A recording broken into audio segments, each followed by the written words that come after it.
Test 2.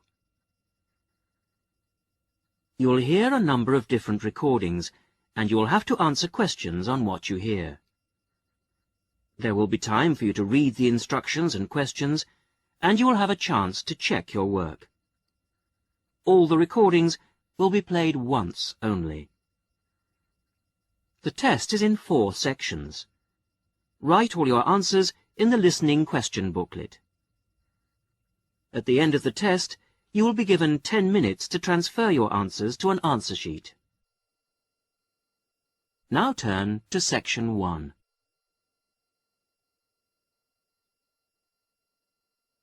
Section 1. You will hear a conversation between the receptionist of a language school and a student who has just arrived for the first morning of his English course. First, you have some time to look at questions 1 to 5.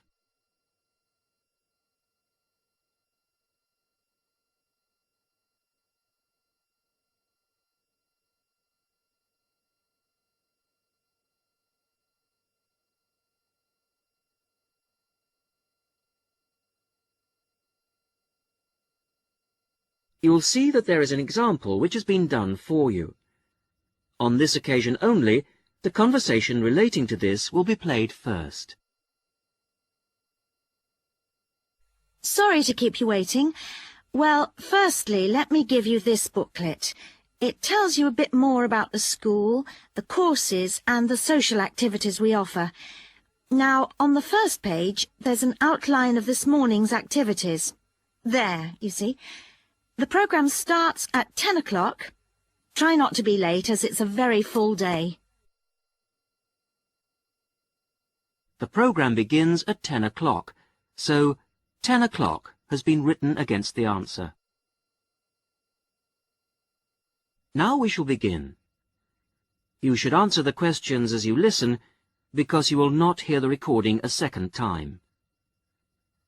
Listen carefully to the first part of the conversation and answer questions 1 to 5. Sorry to keep you waiting. Well, firstly, let me give you this booklet. It tells you a bit more about the school, the courses and the social activities we offer.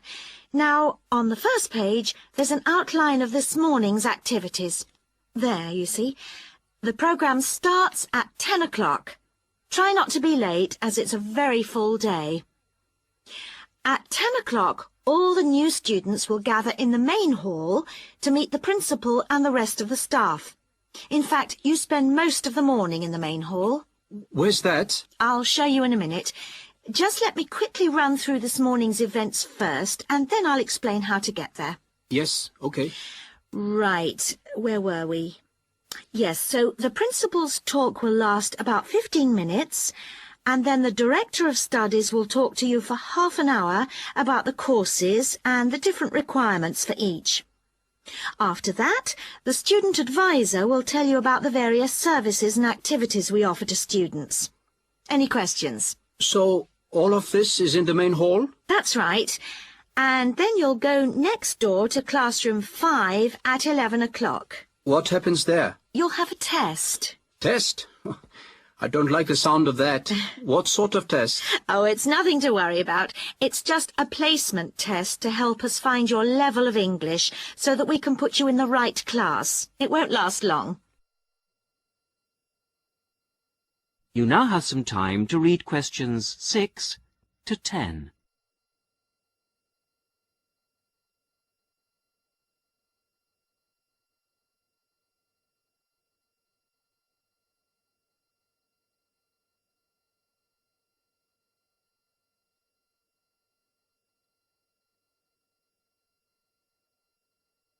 Now listen carefully and answer questions 6 to 10.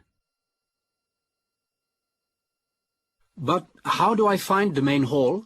Right. If you look on the back of the booklet I gave you, you'll see a map of the school. Let me show you.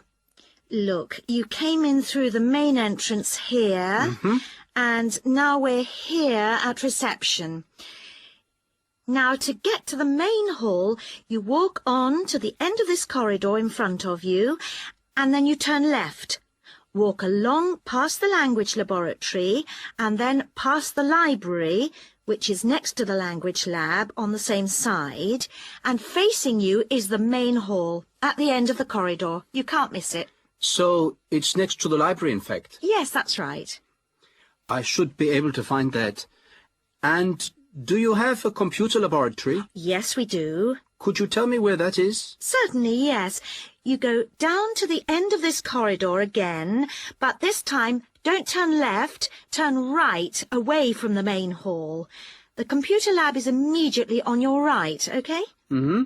And where's the staff room in case I need to find a teacher at some stage? The staff room is near the main entrance, on the left over there, just opposite the reception desk. In a day or two, I'm sure you'll find your way around very easily. Oh, one last thing. Is there a student common room? Oh, yes, I forgot to mention that. It's this area here, very close to where we are now, to the right of the reception desk as you come in the main entrance. There's tea and coffee facilities there. Great. Thank you very much. You're welcome. That is the end of section 1. You will now have half a minute to check your answers.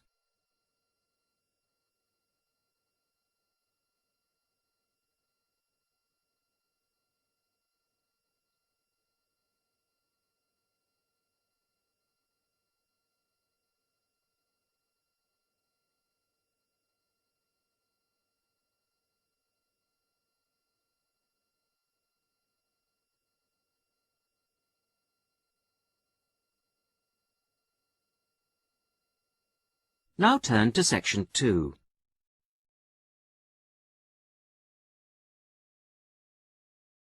Section 2. You will hear a talk given to new students about a university advisory service.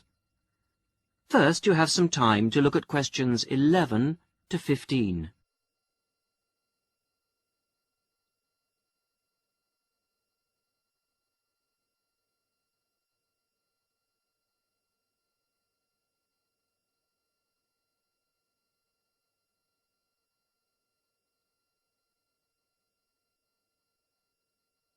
Now listen carefully to the first part of the talk and answer questions 11 to 15. Hello, everybody, and welcome to this informal meeting about the University Helpline.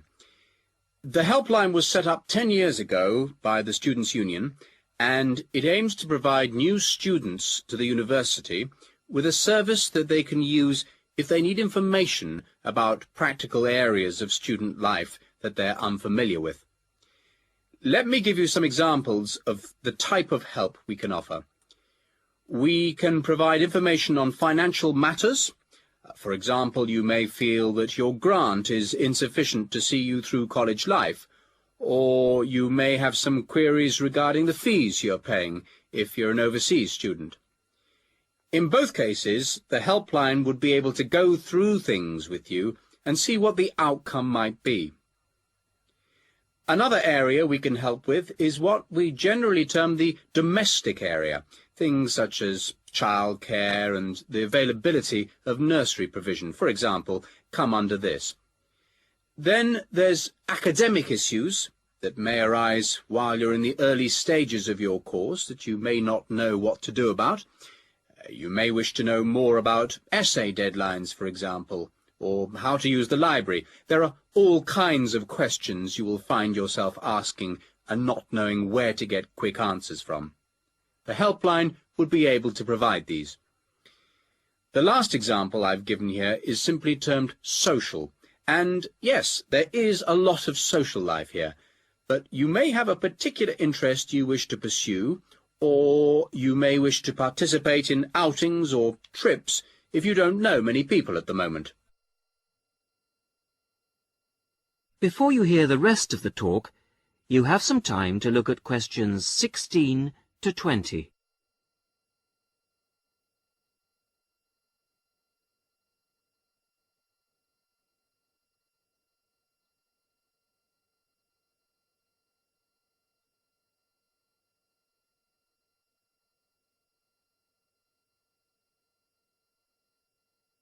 Now listen and answer questions 16 to 20. Let me give you some details so that you know where to go and who to see if you want to pay us a visit. Generally, you'll see our helpline officer, Jackie Kouachi. That's Kouachi. Jackie is a full-time employee of the Student Union, and she works in the Student Welfare Office. That's the office that deals with all matters related to student welfare, and it's located at 13 Marshall Road. I have some maps here for those of you who haven't been there yet. If you wish to ring the office, the number is 326-9940. That's 326-9940. The office is open between 9:30 and 6 o'clock on weekdays, and from 10 to 4 on Saturdays. And there'll be somebody there, usually Jackie or myself, between those times. If you want to make an appointment, you can phone or call at the office in person. Please note that it may not be possible for anyone to see you straight away, particularly if it's a busy time, lunchtime for example, and you may have to go on the waiting list and then come back later. Well, enough from me. Any questions? That is the end of section 2. You will now have half a minute to check your answers.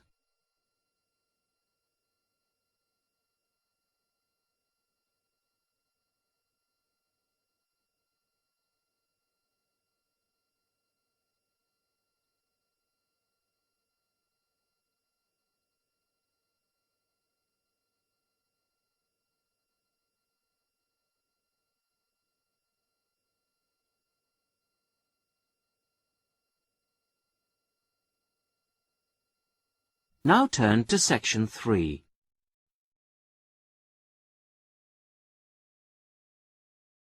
Section 3. You will hear the beginning of a tutorial on a business studies course. The tutor is discussing job interviews with two students, Muriel and Dave. First, look at questions 21 to 24.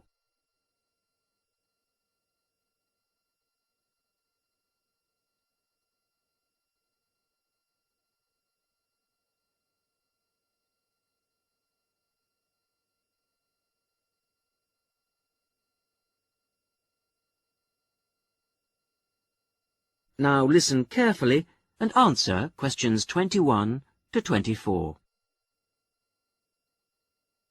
Good morning. Good morning. Morning. So, we've looked at various aspects of staff selection this term, and I think by now you should be beginning to see how much more there is to it than just putting applicants through a short interview or asking the right questions. Yeah. So, I think you should be ready for today's tutorial on matching the person to the job. We're going to talk today about the importance of choosing that all-round right person. Right, so we have to put ourselves into the role of the manager or supervisor. Yes, and then we're going to imagine how different applicants would fit into the team or group they have to work with. We'll look at some examples later. It's just theoretical at the moment. Yes. The point is, you can select someone, even a friend, who has all the right qualifications, degrees, certificates, whatever. You can also check that they have a lot of experience, that they've done the sort of tasks that you want them to do in your office already, in a similar environment. But if they start work, and you realise that they just don't get along with everybody else, that, say, they've got sharply contrasting views on how something will work, well, with the best will in the world, you may be backing a loser. Wouldn't it be just a question of company training, though? Not always, particularly in a team situation. And I think it's important to think in terms of that type of working environment. People have to have faith in each other's ability to carry out the task their boss has set them. They have to trust that everyone will do their part of the job. And you can't necessarily train people for this. But it's like trying to find out what someone's personality is like in a job interview. I mean, you just can't do that. Even if you try, you won't find out what they're really like until they actually start work. Well, in most interviews, you usually ask candidates questions about their hobbies and what they like doing in their spare time, that sort of thing. So, employers are already involved in the practice of, well, doing part of the task. But it doesn't tell you anything. It doesn't tell you if they're easygoing or hate smokers or whatever. Well, arguably, it does give you a bit of information about an applicant's character. Now look at questions 25 to 30.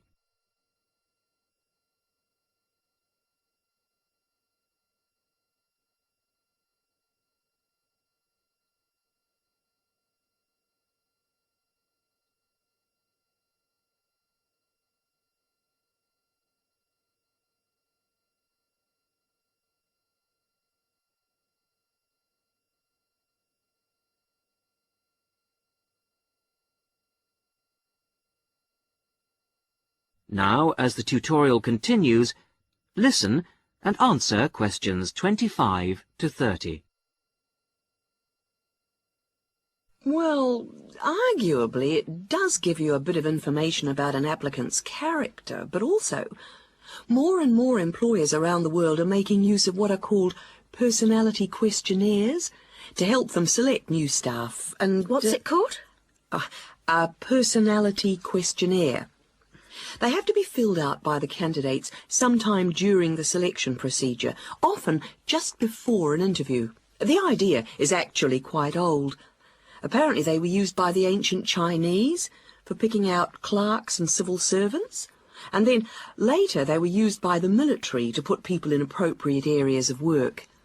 They've gained a lot of ground since then, and there are about 80,000 different tests available now, and almost 2/3 of the large employers use them. Which makes you think that there must be something in them. That's right. They ask the sort of questions that you might expect, like, do you like working under pressure, or are you good at keeping deadlines? And what if people can see through them and just write what they think the employer wants to see? Well, that's always a possibility. I mean, it's human nature to lie, isn't it? Well, that's the point. Apparently it isn't. These tests are compiled by experts, and they believe that the answers can provide a few simple indicators as to roughly the type of person that you are, that people will generally be truthful in that situation. And then you can go some way towards finding out whether someone's, say, forward-looking, a go-ahead type of person, or resistant to change. Yes, and there are all kinds of other methods which can be... That is the end of section 3. You will now have half a minute to check your answers.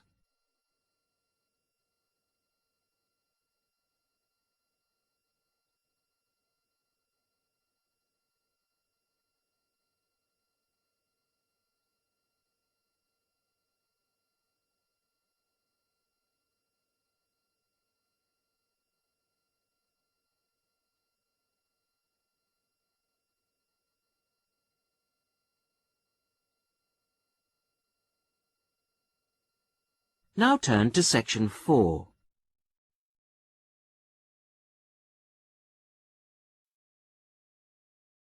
Section 4.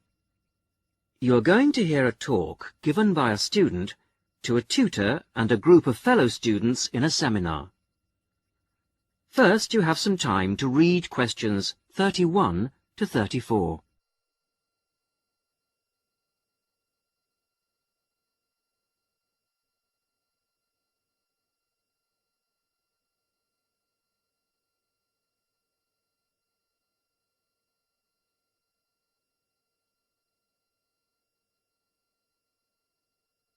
Now, as you listen to the beginning of the talk, answer questions 31 to 34. Right. Are we all here? Okay. As you know, today Vivian is going to do a presentation on the hat-making project she did with her class during her last teaching practice. So, over to you, Vivian. Thanks. Mr. Yardley has asked me to describe to you the project I did as a student teacher at a secondary school in London. I was at this school for 6 weeks, and I taught a variety of subjects to a class of 14-year-old pupils. The project I chose to do was a hat-making project, and I think this project could easily be adapted to suit any age. So, to explain the project. After we'd done the research, we went back to the classroom to make 2 basic hat shapes using rolls of old wallpaper. We each made, first of all, a conical hat by, well, if I show you now, cutting out a circle and then making 1 cut up to the centre and then, overlapping the cut like this. A conical hat that sits on your head. The other hat we made was a little more complicated. First of all, we cut out a circle again, like this. Then you need a long piece with flaps on it. I've already made that bit, which I have here. You bend the flaps over and stick them with glue or Pritt stick to the underside of the circle, like this. Again, I've prepared this so that I don't get glue everywhere. The pupils do, of course, so you need plenty of covers for the table. And there you have a pillbox hat, as in pill and box. Now, variations and combinations of these 2 hat shapes form the basis of the pupils' final designs. Now you have some time to look at questions 35 to 40.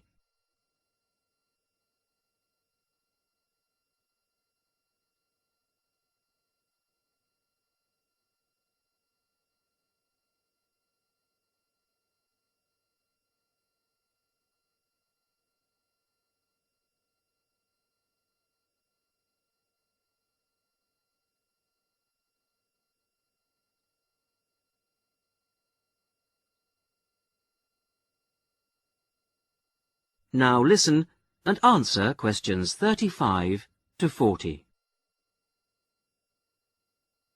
The next stage of the project was the design phase, and this involved, first of all, using their pages of research to draw a design of their hat on paper.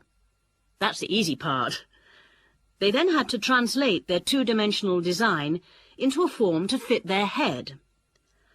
I encouraged them to make a small-scale, 3-dimensional hat first, so that they could experiment with how to achieve the form they required. And I imposed certain constraints on them to keep things simple. For example, they had to use paper, not card. Paper is more pliable and easier to handle. They also had to limit their colours to white, grey, or brown shades of paper, which reflected the colours of the buildings they were using as a model for their hats. And they had to make sure their glue didn't show. Well, it was very enjoyable. And just to give you an idea of what they produced, I brought along 3 hats to show you. This one here is based on a circular stairway in an old building in London. It uses 3 pillbox hats, one on top of the other. This was designed by Teresa. Here's another one that has a simple strip going round the base of the hat, but has then gone on to add strips of paper that come out from the base and that meet at the top of the hat, rather like a crown, making a fairly tall hat. This was made by Muriel. And lastly, there's a combination of the pillbox or single strip around the base and then the conical hat shape on top to form a castle turret. This was made by Fabrice, and there are many more that I could have brought. Thank you, Vivian. That was most interesting. Now, what we can learn from this is that... That is the end of section 4. You will now have half a minute to check your answers.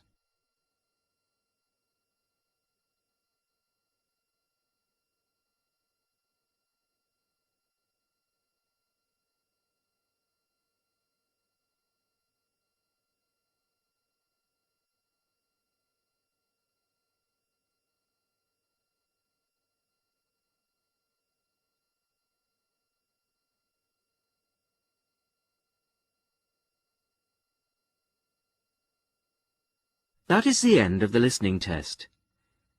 In the IELTS test, you would now have 10 minutes to transfer your answers to the listening answer sheet.